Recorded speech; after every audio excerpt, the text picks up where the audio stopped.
নমস্কার বন্ধুরা, welcome to bright academy. আর একটি নতুন ভিডিওতে তোমাদের প্রত্যেককে ওয়েলকাম জানাই। সাজেস্টিভ কারেন্ট অ্যাফেয়ার্সের যেই সিরিজ, আজ তার 4 নম্বর পর্ব।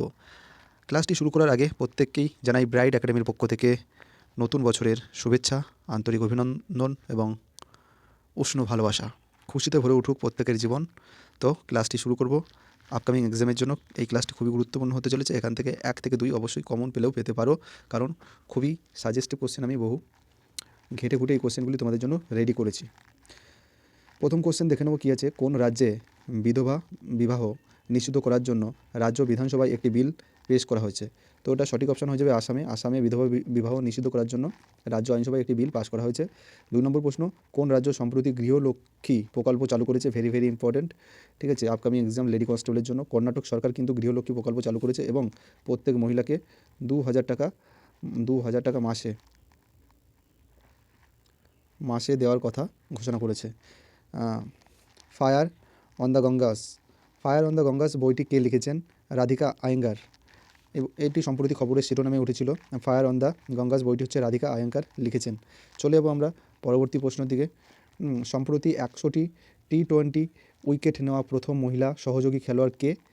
তো এটি লেডি কনস্টেবলের এক্সামের জন্য গুরুত্বপূর্ণ। নাটায়া বুচথাম 100টি T20 উইকেট নেওয়া প্রথম মহিলা সহযোগী খেলোয়াড়। 5 নম্বর কোশ্চেন, গ্লোবাল ফিনান্স সেন্ট্রাল ব্যাংকের রিপোর্ট 2023-এ আরবিআইয়ের গভর্নর শক্তিকান্ত দাসকে কত রেটিং দিয়েছে, কিংবা শক্তিকান্ত দাস কত রেটিং পেল? খবরের শিরোনামে উঠে এসছে A+। খুবই ইম্পর্টেন্ট কোশ্চেনটি, কিন্তু পেছনের পরীক্ষাগুলিতে আসেনি, তাই জন্য এই কোশ্চেনগুলি আমি বেছে বেছে এনেছি যেগুলি পেছনের পরীক্ষায় আসেনি এবং খুবই জ্বলন্ত টপিক, যেগুলি খবরে শিরোনামে বারবার উঠে এসেছে। তো তোমরা অবশ্যই কমেন্ট করে জানাবে শক্তিকান্ত দাস বর্তমানে কততম আরবিআই গভর্নর। এটা তোমাদের হোমওয়ার্ক থাকলো। 6 নম্বর কোশ্চেন, ভারত কোন দেশকে হারিয়ে পুরুষ হকি টিম এশিয়া কাপ 2023 জিতলো? সঠিক অপশনটি হয়ে যাবে পাকিস্তানকে হারিয়ে কিন্তু পুরুষ হকি টিম এশিয়া কাপ জিতেছে 2023। 7 নম্বর কোশ্চেন, ভারতের প্রথম সোলার সিটি হলো কি? ভারতের মধ্যে প্রথম সোলার সিটি হলো, খুবই ইম্পর্টেন্ট, মধ্যপ্রদেশ। তো মধ্যপ্রদেশের সাঁচি। তো তোমরা কমেন্ট করে জানাবে। সম্প্রতি মধ্যপ্রদেশে বিধানসভা নির্বাচন হয়ে গেছে এবং মুখ্যমন্ত্রী পরিবর্তন হয়েছে। তো এখানকার মুখ্যমন্ত্রীকে সাফ অনূর্ধ্ব 16 চ্যাম্পিয়নশিপ কে জিতল? এটা ভারত জিতেছে সাফ অনূর্ধ্ব 16 চ্যাম্পিয়নশিপ। খুবই ইম্পর্টেন্ট কোশ্চেন। সম্প্রতি অস্ট্রেলিয়ায় ভারতের পরবর্তী হাই কমিশনার হিসাবে কে নিযুক্ত হলেন? গোপাল বাগলে। অস্ট্রেলিয়াতে ভারতের হাই কমিশনার নিযুক্ত হলেন গোপাল বাগলে। চলে যাবো 10 নম্বর কোশ্চেনে। সম্প্রতি কতজন শিল্পী সঙ্গীত নাটক একাডেমি পুরস্কারে ভূষিত হলেন? তো এটা সঠিক অপশন হয়ে যাবে 84 জন কিন্তু শিল্পী সঙ্গীত নাটক একাডেমি পুরস্কারে ভূষিত হয়েছেন। 11 নম্বর কোশ্চেন, সম্প্রতি কোন রাজ্যের মুখ্যমন্ত্রী লাডলি বেহেনা যোজনা চালু করলো? এটি খুবই ইম্পর্টেন্ট। লাডলি বেহেনা স্কিম চালু করেছেন মধ্যপ্রদেশ। রোহন বোপান্না কোন খেলার সাথে যুক্ত? তো এটি সঠিক অপশন হয়ে যাবে টেনিস। রোহন বোপান্না টেনিস খেলার সাথে যুক্ত। 13 নম্বর কোশ্চেন, ক্রিটেশ্বরী সম্প্রতি ভারতের সেরা পর্যটন গ্রাম হিসাবে পুরস্কৃত হলেন। এটি কোন জেলায় অবস্থিত? এটা হচ্ছে মুর্শিদাবাদ জেলায় কিন্তু এটি অবস্থিত। ওয়েস্ট ইন্ডিজের পাশাপাশি 2024 সালে যে T20 ক্রিকেট বিশ্বকাপটি হতে চলেছে, এটা 2024 সালে আপকামিং যেটা আছে, তো ওয়েস্ট ইন্ডিজের পাশাপাশি কোন দেশে হতে চলেছে? এই প্রথমবারের মতো আমেরিকাতে। এটা গুরুত্বপূর্ণ, কারণ আমেরিকায় প্রথম খেলা হচ্ছে T20 বিশ্বকাপ। এটা তোমাদের পরীক্ষার জন্য দেখে যেতে হবে।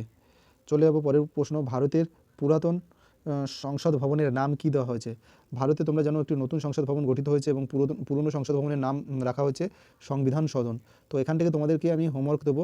অনেকেই খুব ভালো হোমওয়ার্ক রিপ্লাই দেয় কমেন্টে, তো তাদের জন্য কোশ্চেনটি দিলাম যে নতুন সংসদ ভবন যেটি তৈরি হয়েছে সেখানে লোকসভার আসন সংখ্যা কত এবং রাজ্যসভা আসন সংখ্যা কত, সিট সংখ্যা?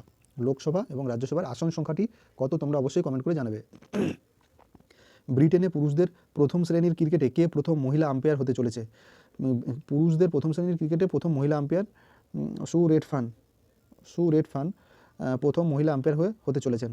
8 নম্বর question, very very important question upcoming এক্সামের জন্য। WBB লেডি কনস্টেবল রেলওয়ে বোর্ডের প্রথম মহিলা সিইওকে জয়া বর্মা। তো তোমরা কোশ্চেনগুলি দেখে অবশ্যই বুঝতে পারছো, খুবই সিলেক্টিভ এবং আমি বেছে বেছে নানান জায়গা থেকে ঘেঁটে এই কোশ্চেনগুলি এনেছি।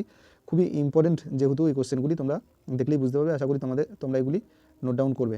চলে যাবো পরের কোশ্চেন, শহর অঞ্চলে মহিলাদের জন্য পিঙ্ক টয়লেট তৈরি করবে কোন রাজ্য? শহর অঞ্চলে মহিলাদের জন্য পিঙ্ক টয়লেট তৈরি করবে ত্রিপুরা। সবগুলোই কোশ্চেন খুব ইম্পর্টেন্ট। আর কি ভিভিআই দেবো তোমরা প্রত্যেকেই মানে অনুভব করতে পারছো। কোন রাজ্যে 10,000 গাছ রোপণের জন্য বর্ডার রোড অর্গানাইজেশনকে নির্দেশ দিল? তো এটি হচ্ছে উত্তরাখণ্ড। উত্তরাখণ্ডে 10,000 গাছ রোপণের জন্য বর্ডার রোড অর্গানাইজেশনকে নির্দেশ দিয়েছে। তো এই কোশ্চেনগুলি তোমাদের সাথে আলোচনা করলাম 2 জানুয়ারি। আশা করি ভালো লাগবে। ভালো লাগলে কমেন্ট করে জানিও, এবং তোমরা কোন কোন টপিকের উপর আপকামিং ভিডিও চাইছো যেটা তোমাদের রেডি নেই এক্সামের জন্য, অবশ্যই কমেন্ট করে জানাও। আমি সেই টপিকের ওপর কিন্তু ক্লাস দিয়ে দেবো, বাছাই করা কমনযোগ্য প্রশ্ন। তো আজকের ক্লাস এখানেই, দেখাবে পরবর্তী ভিডিওতে।